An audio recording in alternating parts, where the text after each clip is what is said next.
তেওঁ সৎ সাহস নাই, কাৰণ তেওঁ চুৰ কৰিছে কাৰণে তেওঁ সৎ সাহস নাই।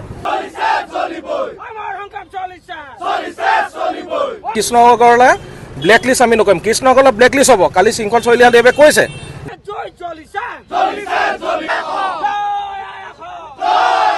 EPF দিবই নোৱাৰে, কাৰণ আজি 12 বছৰৰ আগত ঢুকাই যোৱা মানুহজনকে কোনো ক্ষতিপূৰণ নিদিলে। গতিকে কৃষ্ণ আগৰৱালা যিটো ব্লেকলিষ্ট কৰিব লাগে সেই দাবীটো আমাৰ অটল আছে।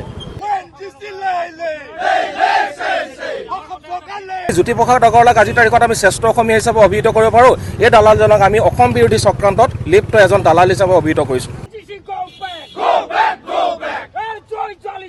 বিতৰ্কিত SK পেট্ৰ প্ৰতিষ্ঠানৰ স্বত্বাধিকাৰী কৃষ্ণ আগৰৱালাৰ আমি যিটো কাৰ্যালয় তাতো অৱৰোধ কৰি ৰাখিছোঁ। যোৱাকালি তেওঁৰ যি কৰ্মচাৰী প্ৰায় 200-300 কৰ্মচাৰী আমাৰ ওচৰলৈ পঠাই দিছে। তেওঁ মানে পৰিবাৰক আমাৰ ওচৰত কথা পাতিবৰ কাৰণে পঠাইছে।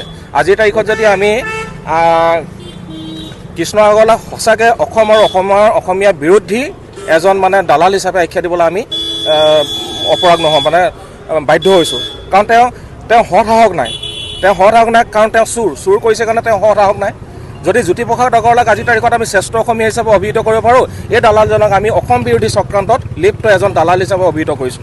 আৰু তেওঁৰ যিটো অৱস্থান ধৰ্মঘট সেইটো চলি থাকিব। তেওঁ যেতিয়ালৈকে সেই ৰাইজৰ ওচৰলৈ গৈ ক্ষমা নোখোজেগৈ। আৰু আমি কৈছোঁ যে বীৰ লাচিত সেনা হৈ তাত ক্ষতিপূৰণ দিয়াৰ প্ৰয়োজন নাই। আপুনি জিলা প্ৰশাসন আছে, জিলা প্ৰশাসনৰ লগত আপুনি গৈ তাত যিবিলাক মানুহ তাত ক্ষতিগ্ৰস্ত হৈছে, যিবিলাক মানুহ খুব শংকাত আছে, সেই শংকাত থকা মানুহখিনি আপুনি কাষ চাপক।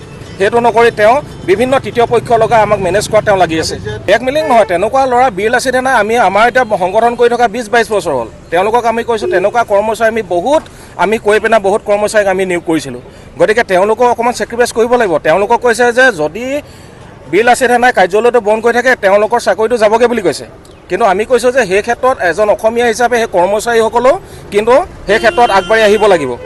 আমি এইটো দিব নোৱাৰোঁ যে কৃষ্ণ আগৰৱালা ব্লেকলিষ্ট আমি নকৰিম, কৃষ্ণ আগৰৱালা ব্লেকলিষ্ট হ'ব। কালি শৃংখল শইকীয়াদেৱে কৈছে যে আপোনালোকক যদি EPFটো দিওঁ বুলি কয় তেতিয়া ব্লেকলিষ্টটো উঠাই ল'ম। তাৰ মানে কথা এইটো কৈছিলে যে EPF দিবই নোৱাৰে, কাৰণ আজি 12 বছৰৰ আগত ঢুকাই যোৱা মানুহজনকে কোনো ক্ষতিপূৰণ নিদিলে।